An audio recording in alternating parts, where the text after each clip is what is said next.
Go ahead. David, hindsight's obviously 2020, but I believe you had a timeout there. Yeah. There late. Can you just kind of explain the thought process on letting it ride? Yeah, multiple reasons. In transition, I thought we had a chance to get an open three. Numbers were going the other way. Traditionally, they foul up three. I thought we'd get the best opportunity. I thought CB was open when he caught it to shoot it. And then obviously off the offensive rebound, my first instinct was to call timeout, but the ball came to Nicola. And I did not think we could get him a good catch if they're going to foul. And if I call the timeout, then we have none left after that. So it's a tough situation.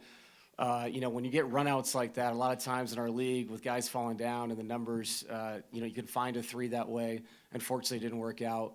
Looking back, if I watch the film, watch the tape, I have to see what the situation was. On CB's catch, once he didn't shoot it, I could have called it. Maybe that's the one thing I'll look back on, wondering, maybe I should have called it there. Coach, when you look at it got to be a physical game at different points. Did you think that affected Nicola? He uncharacteristically 7 turnovers. Yeah. Did that play a part in it, or did you feel like the way that game was unfolding, that was the way they were playing, defended him, and the game was being called affected him? Maybe. I thought their defensive rotations were good. We had to look back at our spacing. I didn't think our spacing, on the backside was good enough to take advantage of them bringing 3-4 people across the court. If they're going to do that, we have to find the open man on the weak side and take advantage of it. I didn't think we did that enough. And they zoned up the backside. Kawhi made a big play at the end, getting a steal. So, again, you can look back at the tape. They made adjustments. We have to do the same thing, make sure we get him in space properly. We had a lot of good looks, too, and you can't miss 8 free throws in games like this. That was a killer.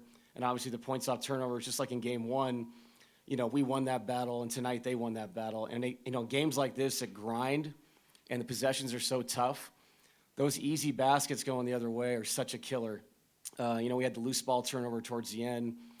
Just seemed like every time we got back in it, tied it, took the lead, a multitude of mistakes would follow that. And once you have momentum, you can't have mistakes like that, get them right back to where they were before, up 3, up 5, up 6. Just felt like it was uphill all night. What did you see from Kawhi tonight? He was incredible. It was one of those things, too. He had 39, and shot the ball so efficiently, but they only scored 105 points. And so it was a tough, if we come and get him and Norman gets going, you're rotating to James now in a closeout. And so you're playing a tough game there, because if you make a decision to go hit him, you are saying, open shots are somewhere. But to his credit, over contested hands, made some incredible shots. We know what he is. He's an all-time player. But another thing, we have to watch the film and say, hey, how can we do better? We can do better than that. But to his credit, he was awesome tonight. Your take on MPJ and his physical nature and going to the boards?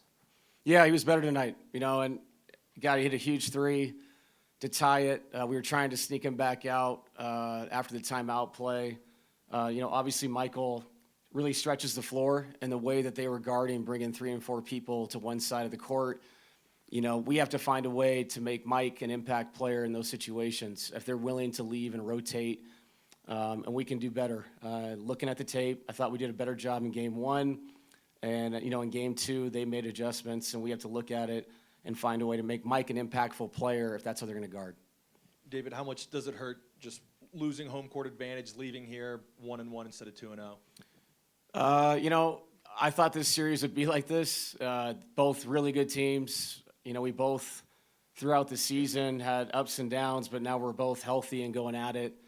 I know how good of a team they are, and I think we can go down there and win. I really do. And this series always felt like it was going to be like this. Both games were such a grind. I'm sure they're sitting there saying, we should have won Game 1, and we'll probably watch a tape and go, man, we had a chance to win Game 2. And so that's what it's going to be like.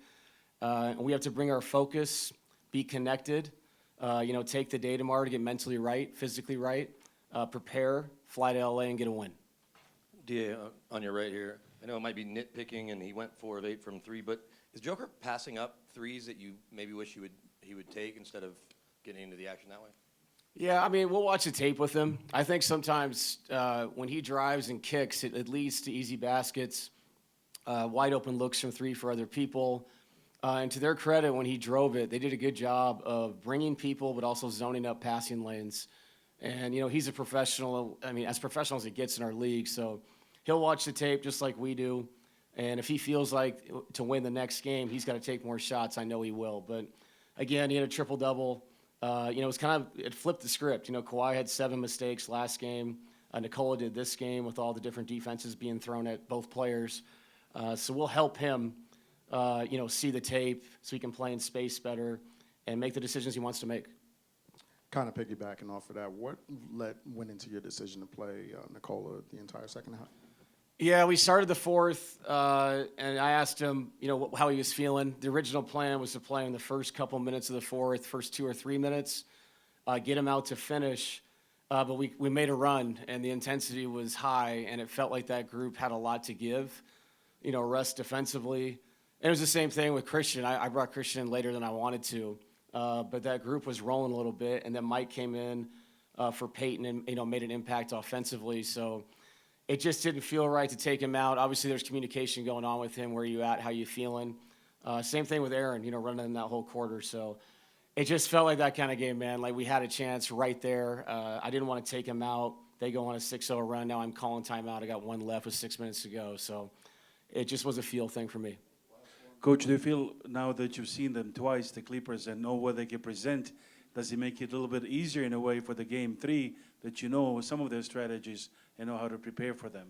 Yeah, for sure. And I think on the flip side of that is, hey, what worked in game 1 didn't work in game 2 for us in certain ways. And we have to take a look at that and not necessarily change everything, but just do it better. So everybody, across the board, stay connected, watch the film. We have 2 days to prepare for a big game, game 3. So, yeah, I think both teams will feel like that. We've both seen a lot of things we're trying to accomplish out there. But, man, I just have extreme confidence in the group. And like I've been saying, since I took over this saying, just stay connected, ups and downs. We're going to see a lot of different things in the playoffs. This is a high level series, and we knew that coming in, and I'm excited for game 3.